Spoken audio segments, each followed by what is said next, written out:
जो आप अभिनय सर जैसे जो बच्चों के भगवान है, जो बच्चों के लिए लड़ते हैं, और ये भगवान शायद मेरा दिया हुआ नहीं है, ये उन बच्चों का है जिनका एक दिन पहले रिजल्ट रिवाइज कराया कोर्ट में खड़े होकर, रात 4-4 बजे तक बच्चों से बात कर करके उनके रोल नंबर डलवाए, उनके नाम डलवाए, ताकि अगले दिन जाके वो पेपर दे ले। ये उन बच्चों के शब्द हैं।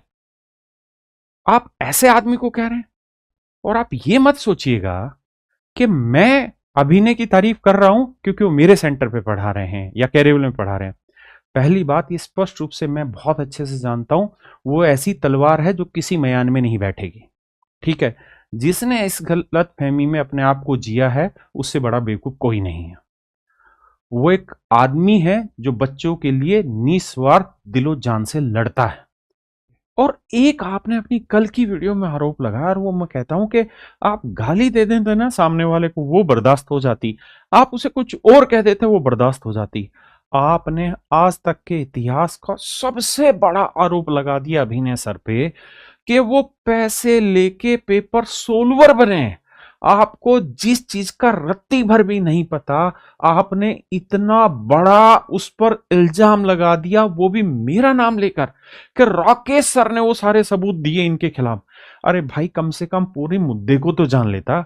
जो चश्मा आपने इन बच्चों की आंखों पे चढ़ा दिया, इनको तो सारा ही हरा दिख रहा है उस चीज में। अरे मेरे भाई, उस सच्चाई का एक इतना सा भी हिस्सा नहीं जानते हो आप। और वो जैसे आपने कहा ना अपनी वीडियो में कि मेरे पास इतने सबूत हैं कि मैं धरती हिला दूं। मेरे भाई, मेरे पास एक सबूत नहीं था, सैकड़ों सबूत इकट्ठे किए थे मैंने, और वो सबूत ले जाके दिए थे। और उसी अभिनय शर्मा की मदद से ही उन चीजों के थ्रू सीबीआई ने जो मेन कल्प्रिट लोग थे उनको पकड़ा था।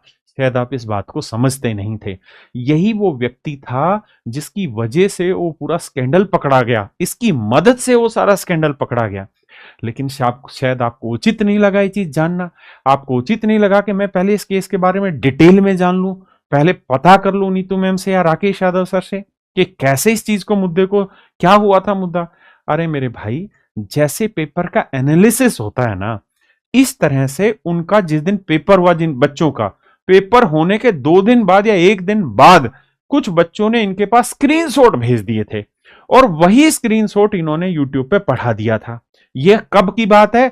अगर मान लीजिए 20 तारीख को पेपर था तो 22 तारीख को इनके पास स्क्रीनशॉट आए, और वही 22 तारीख को स्क्रीनशॉट मेरे भाई इन्होंने बता दिए यूट्यूब पे।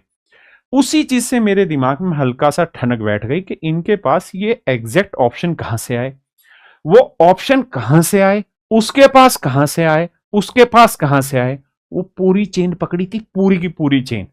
और सीबीआई इंक्वायरी हुई उसके अंदर, और एक सबूत नहीं, सैकड़ों सबूत इकट्ठे किए थे। मैं यूट्यूब पर आके सबूत नहीं दिए थे मैंने। और दूसरा, आपने पता नहीं कौन सी गर्ज ऐसी हुई कि आपने ये कह दिया मेरे भाई कि दिल्ली पुलिस के डीसीपी के साथ मिलकर आपने बच्चों को पिटवा दिया। लाला, आप भी यहीं और हम भी यहीं हैं। बहुत जल्द भुगत जाओगे इस चीज को। ये लीगल स्टेटमेंट कितनी बड़ी है जो आपने बोल दी।